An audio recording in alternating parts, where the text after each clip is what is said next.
If you've seen my other videos, you've seen a Mauser pistol that I bought recently that was covered in rust and corrosion. I bought it in the condition it was in with the intent to restore and refinish it and document the process. Planning to reblue the pistol, the first step in this case is going to be to remove the existing finish and all of the rust. I filmed the process on my kitchen counter because I wanted to show just how easy it was to do and how good of a job you can do with only a few simple items at home. I used a large Tupperware container from Walmart to hold all the gun parts, available for only a couple dollars. The gun is detail stripped, and any affected parts are placed in the container. I fill the container with distilled white vinegar until the parts are completely covered.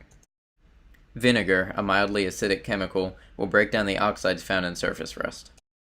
Although this is useful for removing rust, it's important to remember that gun bluing is also a controlled form of oxidation, and the vinegar will remove this as well. Almost immediately I can see bubbles begin to appear on the surface of the metal.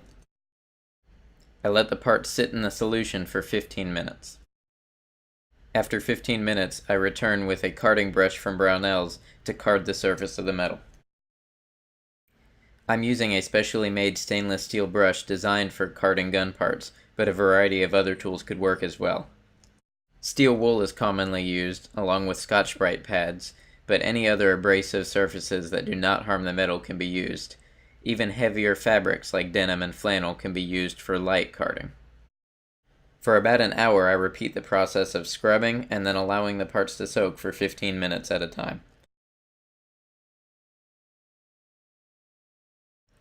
With each pass you can see the finish and the rust coming off, leaving a nice uniform finish below.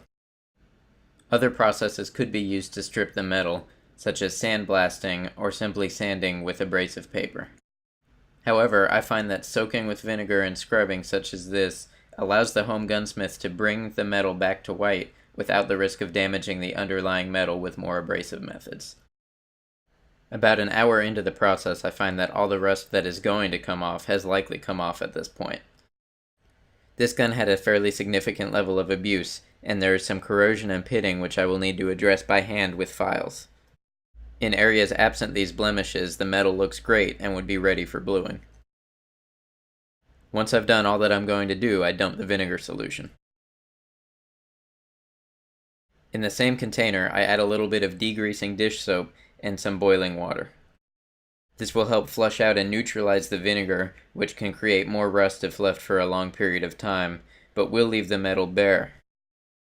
It will be important to dry the parts thoroughly when they're removed from water and immediately apply a protective gun oil. I'll leave a few pictures at the end so you can judge for yourself just how well this low-cost and low-resource method works for stripping gunmetal. If you want to see more shooting or gunsmithing content, please make sure to subscribe and see how this project and others turn out. Next in this particular series will be final preparation of the metal and documentation on a very simple at-home rust bluing process.